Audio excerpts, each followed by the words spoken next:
Very difficult question actually, और आपने मेरे को फंसा लिया है। देखिए iQOO 11 जो फ़ोन है ये वर्ल्ड का फास्टेस्ट स्मार्टफोन होने वाला है। इंडिया का फर्स्ट स्नैपड्रैगन 8 Gen 2 इसमें होगा कि iQOO का फ़ोन हमेशा अपनी सेगमेंट में फास्टेस्ट होगा। कि 5G आने वाले टाइम में आई थिंक काफ़ी अच्छी अपॉर्चुनिटी और अच्छा एक्सपीरियंस कंज्यूमर्स को देगा, लेकिन थोड़ा सा समय लगेगा। iQOO से आपको काफ़ी सारे नए फ़ोन्स दिखेंगे, उनमें वो टेक्नोलॉजीज़ होंगी जो और इंडस्ट्री में कोई ऑफ़र नहीं कर रहा होगा। iQOO इंडिया में अपनी 11 सीरीज लॉन्च कर रहा है और इसीलिए आज मैं पहुंचा हूं iQOO ऑफिस में और बात करेंगे iQOO India CEO Nipun Marya से। Welcome Nipun, welcome to Oncast. Thank you so much, it's always a pleasure to have. So Nipun, I was actually chasing you जब 5G लॉन्च हुआ था तब, मतलब इंडिया में, but you are not there, मतलब बाहर कहीं बिजी थे, काफी हेक्टिक शेड्यूल था। हाँ, यही iQOO 11 और बाकी सारे और फ़ोन्स की तैयारी चल रही थी, सो दैट आपके लिए, आपके कस्टमर्स के लिए हम कुछ बहुत अच्छे फ़ोन्स लाते हैं। आपका फेवरेट iQOO फ़ोन कौन सा रहा है अब तक? आई थिंक जैसे very difficult question actually, so और आपने मेरे को फंसा लिया है। So but if I still have to pick one, then I will say iQOO Neo 6, iQOO Neo 6 because it is one phone which has really taken iQOO many places. So निपुन बताएं, मतलब आप फोन जो launch करे iQOO 11 series, मतलब उसके बारे में थोड़ा व्यूअर्स को बताएं। देखिए iQOO 11 जो फ़ोन है ये वर्ल्ड का फास्टेस्ट स्मार्टफोन होने वाला है, और ये इसलिए होने वाला है क्योंकि हमने जिस तरह से इसमें फीचर्स डाले हैं, इंडिया का फर्स्ट स्नैपड्रैगन 8 Gen 2 इसमें होगा, और सिर्फ प्रोसेसर ही नहीं, इसमें हमारा जो वीवो का डेडिकेटेड ग्राफिक्स चिप है V2 चिप, वो चिप भी इसके अंदर डाला गया है। उसके अलावा इसमें इंडिया का first 2K E6 144 hertz AMOLED display होने वाला है, और बहुत सारे ऐसे फीचर्स हैं जिसकी वजह से हम कह रहे हैं कि ये वर्ल्ड का फास्टेस्ट स्मार्टफोन होगा। तो निपुन, आपके हिसाब से क्या यूएसपी रहेगी iQOO 11 की, मतलब अगर आप यूएसपी बता पाएँ। देखिए iQOO का कोई भी अगर आप फ़ोन लें तो उसमें एक चीज़ आपको सर्टन है, वो है पीक परफॉर्मेंस, और जो यही हमारे iQOO का ब्रांड प्रॉमिस भी रहेगा, और यही हमारे प्रोडक्ट्स का भी प्रॉमिस रहता है कि हर प्रोडक्ट में अगर एक चीज़ आपको दिखेगी वो दिखेगी पीक परफॉर्मेंस, राइट। कि iQOO का फ़ोन हमेशा अपनी सेगमेंट में फास्टेस्ट होगा। iQOO 11 की भी बात करें तो वो सेम है। iQOO 11 में क्योंकि आपको इंडिया का फर्स्ट स्नैपड्रैगन 8 Gen 2 मिलने वाला है, वीवो V2 चिप मिलने वाला है, उसके अलावा और जितने भी सारे फीचर्स मैंने बात करी वही सारे इसके यूएसपीज रहेंगे।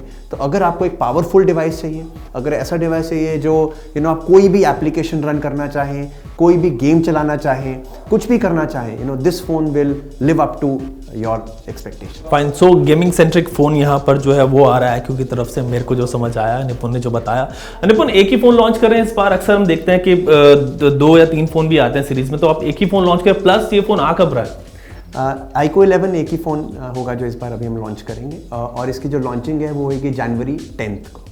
ओके, 10 जनवरी को आ रहा है, मतलब iQOO का नया फ़ोन, तो वी आर वेरी एक्साइटेड। इसमें निपुन कौन से कलर ऑप्शंस अवेलेबल रहेंगे? क्या कुछ लिमिटेड कलर ऑप्शंस हैं, या फिर बताएं इसके बारे में थोड़ा। देखिए, एक जो डिज़ाइन है जो सर्टन होने वाला है वो वही डिज़ाइन है जो हमारे कंज्यूमर्स को बहुत पसंद आता है, वो है BMW race track inspired design.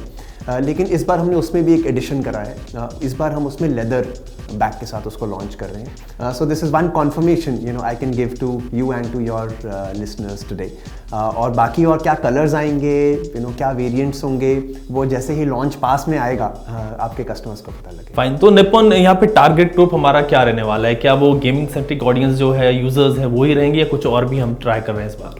देखिए, iQOO की जो ऑडियंस है वो गेमिंग लवर्स के साथ साथ और बहुत सारे ऐसे कंज्यूमर्स iQOO को पसंद करते हैं जिनको टेक्नोलॉजी के बारे में काफ़ी समझ रहती है। वो ये जानते हैं कि अच्छा, अगर मैं स्नैपड्रैगन 8 Gen 2 ले रहा हूँ तो उसका मुझे क्या फ़ायदा मिलने वाला है, वीवो V2 चिप जो है उससे मुझे क्या फ़ायदा मिलने वाला है, राइट। LPDDR5X, UFS स्टोरेज, इस तरह के जो रियल टेक्निकल टर्म्स हैं वो जिन कंज्यूमर्स को समझ में आता है, वो कंज्यूमर्स iQOO के फ़ोन्स को बहुत ज़्यादा पसंद करते हैं। तो इसलिए कोई भी टेक्नोलॉजी लवर जो है, जो भी टेक्नोलॉजी एंथुजियास्ट है, राइट, इन्फॉर्म्ड बायर है, वही हमारा iQOO का TG रहता है। फाइन। आई मीन इसमें निपुन एक चीज़ और आती है कि आजकल ना कैमरा सेंट्रिक स्मार्टफोन बहुत ज़्यादा हो रहे हैं, और आपने देखा वीवो भी इवन दो पार्टनरशिप कर रहा है कैमरा फर्म्स के साथ, तो इधर भी क्या कुछ आगे ऐसा प्लान है क्या नेक्स्ट ईयर?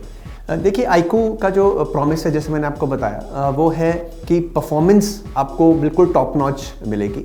और इसका ये कहीं मतलब नहीं रहता कि कैमरा में हल्का सा भी आपको डिससैटिस्फैक्शन महसूस होगा। इनफैक्ट आईकू के जो हमारे कैमराज रहते हैं वो भी live up to the standards which any consumer wants, और वैसे ही इसमें रहने वाला है। Top of the sensors, overall जो कैमरा की परफॉर्मेंस होगी वो भी बहुत अच्छी होगी। लेकिन अगर आप बोलें आईकू किस चीज़ के लिए जाना जाएगा या आईकू 11 में एक चीज़ क्या कंज्यूमर को अमेजिंग लगेगी, वो उसकी परफॉर्मेंस। फाइन, लेकिन यहाँ पे एक चीज़ और आती है, फ्लैगशिप सेगमेंट हम देख रहे हैं कि आएगा iQOO 11 इसमें, बट मिड रेंज सेगमेंट में आपके फोन जो है काफ़ी पॉपुलर रहे हैं। चाहे Z5 या Z6 की अगर बात करें, 20,000 के अराउंड की जो सेगमेंट है, उस मार्केट को आप कैसे केटर करेंगे? बिकॉज वो मार्केट आजकल बढ़ती जा रही है। हम देख रहे थे पहले बजट सेगमेंट होता था, बजट सेगमेंट से भी अब ज़्यादा थोड़ा लोग पैसे खर्च कर रहे हैं। जो 12-14,000 वाले लोग थे वो 20,000 तक पहुँच रहे हैं, तो उस मार्केट को कैसे केटर कर रहे हैं आगे? देखिए हमारी 3 सीरीज़ हैं। जैसे आपने iQOO Z सीरीज़ की बात करी, उसके अलावा हमारा एक और बहुत पॉपुलर सीरीज़ है, वो है iQOO Neo सीरीज़, राइट। और उसके बाद है हमारा iQOO फ्लैगशिप सीरीज़। तो इन डिफरेंट सीरीज़ में नए नए प्रोडक्ट्स आएंगे आने वाले साल में भी। उन सब प्रोडक्ट्स में कुछ ना कुछ ऐसा स्पेशल होगा जो कंज्यूमर्स को और किसी फ़ोन में किसी और ब्रांड से नहीं मिलेगा, राइट। तो इस तरह से हमें उम्मीद है कि जैसे 2022 एक काफ़ी स्ट्रॉन्ग ईयर रहा iQOO के लिए, जैसे 2023 will be even stronger. Fine, एक सवाल और आता है बजट यूजर्स के लिए, बिकॉज हम देखते हैं मिड रेंज सेगमेंट से iQOO स्टार्ट होता है, बजट यूजर्स के लिए यहाँ पे अभी अवेलेबल नहीं है। तो क्या आगे आने वाले वक्त में हम बजट यूजर्स के लिए भी कुछ iQOO के फोन देखेंगे? देखिए iQOO Z सीरीज़ जो है वो बजट सेगमेंट को केटर करती है, और हमारी हमेशा ये कोशिश रहती है कि हम अपने कंज्यूमर्स को high quality, high performance, reliable phone दे पाएँ। और वही हमारी कोशिश आगे आने टाइम में भी रहेगी। और बजट वाले कंज्यूमर्स के लिए certainly I think iQOO Z series एक बहुत अच्छी चॉइस बनेगी। फाइन, आई मीन निपुण से भी 5G पर कुछ क्वेश्चंस कर लेते हैं। बड़ा 5G का आजकल हाइप क्रिएट हुआ है, 5G लॉन्च हो गया है, तो आगे जाके नेक्स्ट ईयर में 5G बड़ा बनेगा, तो उस पर थोड़ा सा डिस्कशन कर लेते हैं। निपुण, आप ये बताएं कि 5G की अगर बात आती है तो कंज्यूमर के लिए वहाँ पे कितना, मतलब क्या जो अपॉर्चुनिटीज़ दिखती हैं आपको? देखिए 5G आने वाले टाइम में आई थिंक काफ़ी अच्छी अपॉर्चुनिटी और अच्छा एक्सपीरियंस कंज्यूमर्स को देगा, लेकिन थोड़ा सा समय लगेगा, मेरा ऐसा मानना है। क्योंकि जैसे जैसे नेटवर्क सभी स्टेबल होंगे और ओवरऑल कंज्यूमर को एक्सपीरियंस सिर्फ नेटवर्क अवेलेबिलिटी से नहीं मिलता, right. It is also about कि उसके साथ साथ और क्या एप्लीकेशंस और क्या यूज़ केसेस डेवलप होते हैं। जैसे मुझे याद है 4-5 साल पहले, इनफैक्ट 6 साल पहले भी, जब हमने 4G या और उस काफ़ी टाइम पहले 4G आना शुरू हुआ था, शुरू में तो 4G का नेटवर्क रोल आउट हुआ था। लेकिन अगर हम आज देखें 4G की रियल कैपेबिलिटी किस में दिखती है हमारे को? OTT जब हम वॉच करते हैं, राइट, वीडियो स्ट्रीमिंग हम देखते हैं, गेमिंग करते हैं, but it took time. It did not happen on the day 4G was launched. Similarly 5G में भी ऐसा ही होगा। I think as network matures, as use cases mature, consumers को 5G में भी बहुत मजा आने वाला है। और एक और क्वेश्चन आता है, एक्चुअली कंज्यूमर्स का ही क्वेश्चन आता है। वो कहते हैं 5G फोन्स जो है वो थोड़ा अभी, मतलब बजट सेगमेंट वाले थोड़ा 20,000 से ऊपर जो जा रहे हैं, तो उनमें उनका एक सवाल आता है कि क्या अगले साल हम 5G फोन्स थोड़ा और कम प्राइस पे मिलेंगे या फिर उतना ही प्राइस सेगमेंट रहेगा इनका? देखिए प्राइसिंग जो है वो थोड़ा सा डायनेमिक डिस्कशन पॉइंट है, क्योंकि प्राइसिंग के पीछे काफ़ी सारे इनपुट्स जाते हैं। कुछ इनपुट्स हैं जो एक्सटर्नल फैक्टर से होते हैं, जैसे करेंसी फ्लक्चुएशंस और वो सब। कुछ चीज़ें हैं जो इकोसिस्टम से रिलेटेड होती हैं, कि जैसे टेक्नोलॉजी की प्राइस है, यूजुअली वो गिरती रहती है, right, but there are other factors also then commodity prices, right. So overall price कैसे रहने वाली है वो थोड़ा सा मुश्किल रहता है फोरकास्ट करना। बट इन जनरल अगर आप रूल देखें तो रूल यही कहता है कि टेक्नोलॉजी की प्राइसेस हमेशा कम होती है। फाइन, अभी बात अगर OEMs की करें, मैन्युफैक्चरर्स की, तो उनके लिए 5G क्या अपॉर्चुनिटीज़ लेके आ रहा है? आप किस तरह से एक्सपेक्ट कर रहे हैं आगे?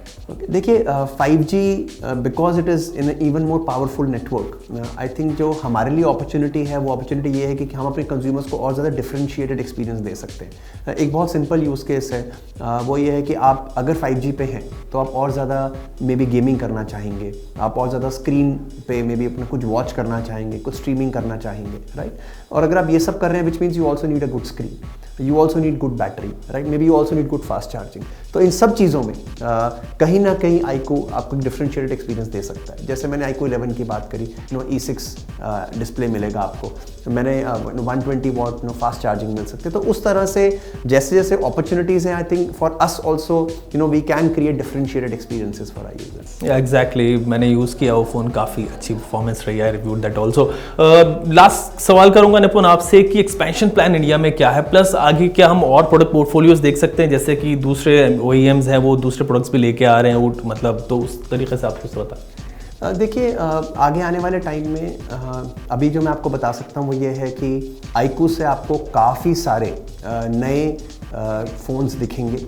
उनमें वो टेक्नोलॉजीज़ होंगी जो और इंडस्ट्री में कोई ऑफ़र नहीं कर रहा होगा, राइट। और वही हमारा फोकस है कि हम ऐसे फ़ोन्स कंज्यूमर्स को दें जो उनकी नीड्स को फुलफ़िल करें, जो कंज्यूमर जब उसको यूज़ करे तो बोले हाँ ये फ़ोन है जो मेरे को ट्रूली सेटिस्फाई करता है, मेरा एक्सपीरियंस बहुत अच्छा है इस फ़ोन के साथ। That is going to be our goal for next year also. Fine, so thanks Nipun, आपने वक्त दिया, अपना हमसे कनेक्ट किया आपने, उसके लिए शुक्रिया। And I would say we look forward to the iQOO 11। जब फ़ोन आएगा तो मैं आपके लिए रिव्यू लेके आऊँगा, आप बताना उसके बाद यूज़ करने के बाद कि फ़ोन आपको कैसा लगा, और कुछ आपको कमेंट्स में कुछ लिखना होगा तो बताना, फिर निपुन से बात करेंगे उस पर और फिर नेक्स्ट वीडियो में मिलते हैं।